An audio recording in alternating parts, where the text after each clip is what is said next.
Hi, how are you? My name is Shell, and I am a docent in the vault at the Petersen Museum. And what we have is an incredible, eclectic collection of some of the finest automobiles in the world. This is going to be a little bit of a teaser, and what we're going to discuss now is going to be motorsports. We have every other class and style of automobile imaginable. This obviously is a vault door, and you can see it is in fact a vault door. What I'd like to start with is this car that's located right behind us, and what you'll notice is this is a midget race car. Now, when did motor racing start? As soon as the second car was built. Okay, as long as there was two of them, people had their minds faster than yours. This one goes back to 1936. This style of racing started at about 1915 in the United States. Europe had its own particular style of racing, but what we have here, you'll notice some interesting things. First of all, 1936, bare bones. These guys that drove these cars were absolutely nuts, because their idea of a good fire suit was a clean t-shirt, okay? You'll notice that handle out there is the singular brake, just so you could stop the car. It only braked on the rear wheels, no brakes on the front wheels. These cars were made to go, not stop. Also, that pump that you see there, that chrome pump, very interesting. That put the gas under more extreme pressure to get more power out of a four-cylinder Offenhauser engine. This engine was built by a gentleman by the name of Harry Miller, and as we go through these motorsport cars, you'll notice that Offenhauser name keeps coming up. No formal education. The man was a brilliant designer and engineer and created one of the finest racing engines ever built in the world, bar none. No roll bar, you'll notice. And the track behind us, here, they ran for many years on the boards. Beverly Hills had a track. Culver City had a track. There were tracks all over the country. They ran on boards, and some of these tracks were highly banked, because cars like this, you could get 100, 110 miles an hour like this. Was it dangerous? It was incredibly dangerous. Now what I'd like to do is take you into the vault to our motorsport, a small section of our motorsports collection, so that you can get a better feel for modern times. And what we're looking at here, of course, is a classic dirt track. This could be a half mile, a mile, a quarter mile. And the interesting thing is, this is a more modern version of an Offie midget. 110 cubic inch, but you'll notice this probably comes out of the 50s or 60s. Not much difference. You have the same brake back here, except this, now that we got safer and more modern, has a kill button. So you got, if something happened and you went upside down or whatever, you could kill that Offie, again, Offie engine, the pump for the gas, okay? A little prettier paint job. But now what ends up happening, of course, is they're much faster than it was from the car we saw outside. This is the beginning. This was made for an asphalt track. You'll notice the slick tires. This is probably a 110, 120 mile an hour car, no roll bar. And as we look on this wall behind us, you'll notice this gentleman with the mustache, J.C. Agajanian, had one of the finest racetracks in all of California, Ascot Speedway in Gardena. And from that speedway, some of the greatest race drivers that ever came down the pike raced at Ascot, just like anybody else. Another good driver. Let's take a look over here, talking about great drivers. And one of the drivers that did run at Ascot was A.J. Foyt. You know what? Before we talk about A.J., let's take a look at this number 41, because it's very significant. Right after World War II ended, 1946, 47, a gentleman by the name of Frank Curtis, who was absolutely famous for building the chassis. Like A.J. Watson, Frank Curtis was one of the great car builders. And again, he did use the Offenhauser engine because that was the engine that you used for a race car. What's unique about the number 41 is the fact that it's the first attempt at a roadster. What we saw over there with the midgets, the cars grew up to be bigger engines, a 183 cubic inch Offie, gave it a 125, 130 mile an hour speed. This particular car was a first attempt at elongating it, putting everything on the left side, because remember, in oval track racing, as opposed to road racing, you were turning left all the time. So all of the weights and balance and the stagger of the tires and all of the technical things to run this thing, of course, were set off to the right, so it was all set up for left turns. Now I'd like to turn around and let's get a little bit more modern. That very first car you see there, now that's a Coyote, and this Coyote's from, about the late 50s to present day, is a company that's run by A.J. Foyt. And in the United States, he always had a number 14 on his car. This is an 84, 85 vintage Coyote. A.J. was the first guy to win the Indy 500, which is kind of the Super Bowl of motor racing, 4 times. He was the first guy to do that. Now there's about 3 other people that have done it. But if you wanted to go fast through the 50s, 60s, 70s, and 80s, AJ was the guy you wanted to have. He won in every series of motor racing that we had, and from Indy to the Daytona 500 to Le Mans. He shared the 1967 win at Le Mans for Ford, co-driving with Dan Gurney. This car, again, and you'll notice the different style, but ground effects became a very, very important issue. And what you have here, these side pods, both on the Coyote and All-American Eagle that you see here. This is a 1999 Eagle. At 120 miles an hour, those side pods generate 3,000 pounds of downforce. These cars only weigh about 1,500 pounds, 800 horsepower. These happen to be, Foyt through the years ran everything from Offies to Chevys to Hondas, all different engines as they developed. The Offie engine was responsible for 3/4 of the win at the Indy 500, starting in its inception in 1911. This All-American Eagle racing car was driven by Robbie Gordon, 1999, qualified 4th and finished 4th in the same race. The Eagles was a company developed by Dan Gurney and Carroll Shelby together. 1965, they went partners, and every form of racing that they went into, which was everything from IndyCar to Trans Am, there were stock cars, NASCAR, every one of them, they rose to the top. Formula One racing. Dan Gurney was the first guy to build his own race car and win it as a manufacturer and a championship driver. Sitting next to us here is Bobby Rahall's last ride. Not that he's gone, he's not. Bobby Rahal happens to be a board member at the Petersen Museum, so he's here quite often.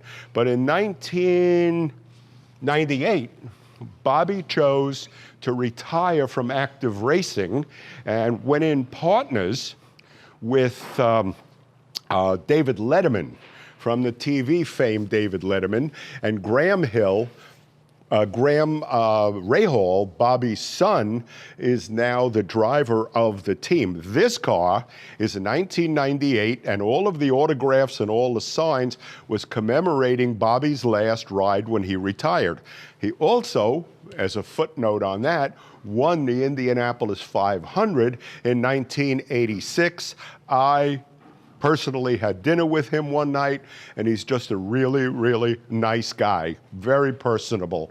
But that's his last ride, his commemorative ride. Sitting next to it here is a car that's pretty much commemorative of probably the worst movie ever made in racing motorsports, okay? Sylvester Stallone did a movie about IndyCar racing, and this car was pretty much a mock-up, the body and everything. Different people through the years have thrown an engine in it and raced it, but this was the car that was used in that movie. Again, it looks great. Movie was not the best ever. Two cars I'd like to bring your attention to is this George Fulmer Can-Am car. George is one of the famous racing. Now, these were road racing cars. This one, and sitting over here, if my cameraman will come back with me and pan over to the McLaren number 5, these two cars come out of Can-Am Racing, Canadian American Challenge Cup. The unique thing about Can-Am Racing was the simple fact that there were no rules. There were no rules. Typically, if you look at the motor on it, and my cameraman's gonna pan back to that beast of a motor, it was a big block Chevy generating 700-800 horsepower, a car that weighed about 1,000 pounds, and one of the most beginning technological movements was the ground effects to keep this thing on the ground. Without these air inputs and ground effects, these things would easily become airborne.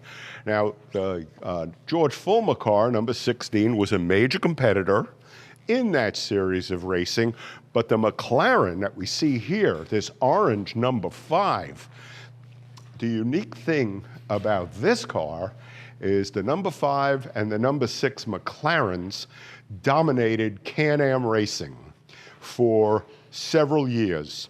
Okay, for 5 years in a row, these cars, nobody could beat them. As a matter of fact, tragically, Bruce McLaren, who was a Formula One driver and one of the great drivers, tragically was killed in the next generation testing of the McLaren.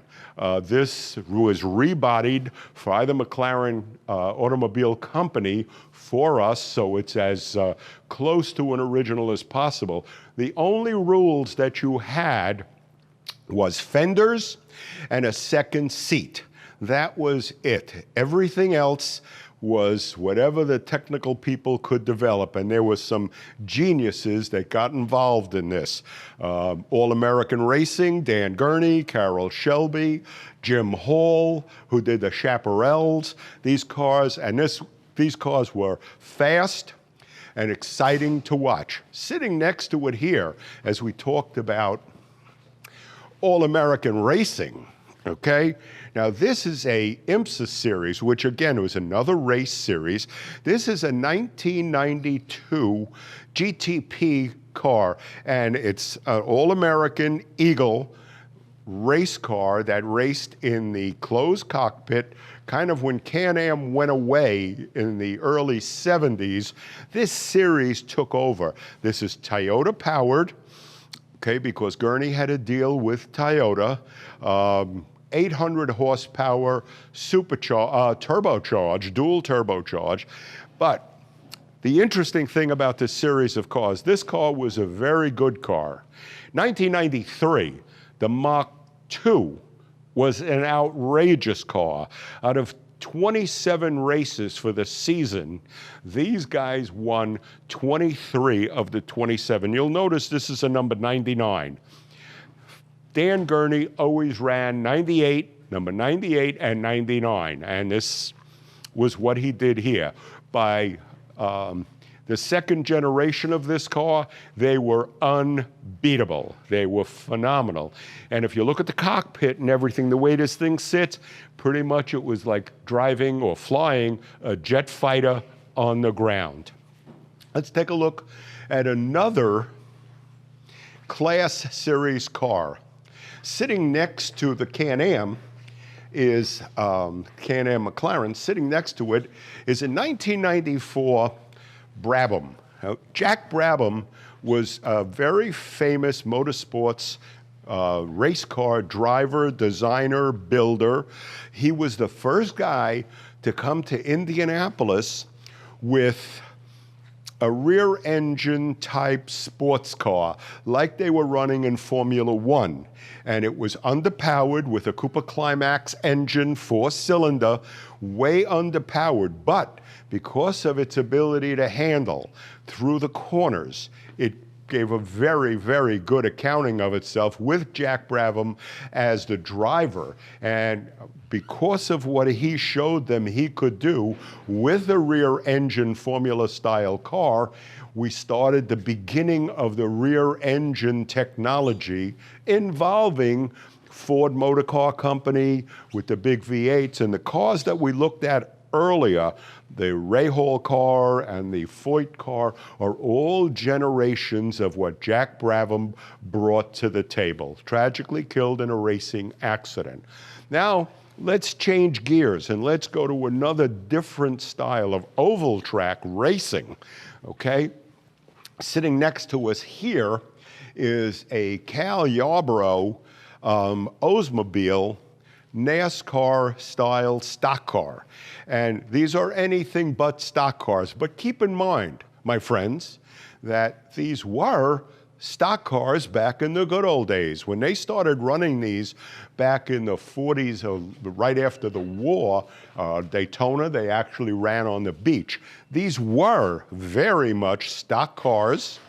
They ran convertibles. They ran many styles of cars like this. Cal Yarborough happens to be part of what they used to call the Alabama Gang, which was a lot of the guys that came out of Alabama raced each other. And there is probably one of the most exciting race finishes ever at the Daytona 500 when Richard Petty and his number 43 and Cal Yarborough just came down the last straightaway to the start-finish line, banging into each other like two bullfighters or like two bulls trying to kill each other. So this is some of the most exciting racing, and it was very limited, the rules and regulations required. We have several other NASCAR-based stock cars within our collection that I offer this as a teaser because what I want you to do is come to the vault when these situations stop, and I want you to see these cars in person. They're well worth the price of admission. Okay. Again, we're talking motorsports, a whole nother style, another whole type of motorsports now that everybody is so ecologically aware of our environment. We're looking at cars now that will be powered by the sun. Now this has, and it's sponsored by Paul Mitchell Cosmetics. Jean-Pierre puts a lot of money into motorsports for a lot of people. This particular car was a winner at the international trials. The back section here, as my cameraman is taking a look at it, is all solar panels. This is fully electric. We have several electric cars and electric race cars in the museum that are certainly worth taking a look at. A lot of college seniors and a lot of college teams enter these solar power races, typically in Arizona because there's a lot of sun in Arizona, but this is a championship car and it's won many awards and is completely solar powered. What I'd like to do now, we covered another style and form of motorsport, which actually, as I said, as soon as there was a couple of people that had two cars, they were racing. By the way, behind us, what you'll notice is a Cal Yarborough midget cars. This was used at various tracks when they were running NASCAR. On the top of it is exactly a replica of the Oldsmobile that we have there. And these are all go-kart powered, and typically they ran as a display piece around various speedways: Daytona, Talladega, Rockingham, 2011, 2012. They won the Pit Challenge for NASCAR. In this series of racing, they compete against everything. It's a fine-tuned military operation. We're going to take a little walk down memory lane, and while we're going, I'm going to give you a little teaser of the kinds of cars that we have. A Scimitar, there's only 3 of these in the whole world. We have here, again, motorsport cars. This car was built by a gentleman in Italy, drove it to Le Mans, won in his class, put the trophy in the passenger seat, and brought it home. Ferrari, this is the very first production Cobra ever built. These cars are sitting here, and they are owned by one of the board members, Bruce Meyer. Sitting next to it is what we would call affectionately a dragster, driven by Don the Snake Perdome. Okay, now, again, let's talk motorsports. And this particular car, another completely different end. This is a Bonneville Streamliner, and it's particularly made for one style of racing. It's a flying mile. They have 5 miles to come up to speed. They measure the car in a flying mile.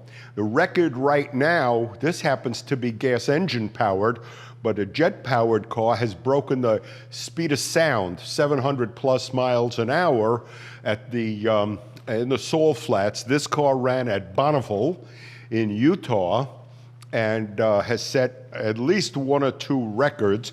There is the Eagle front nose on it, but that's just because it's all American based, has nothing to do with Dan Gurney and Carroll Shelby, all American racers. Now, after we've seen a sketch of the Petersen Motorsport presentation, please, after this whole situation we're in now is over, you definitely need to come down here, come visit with us. Thank you very much for your time. Have a nice day, stay safe, wear a mask.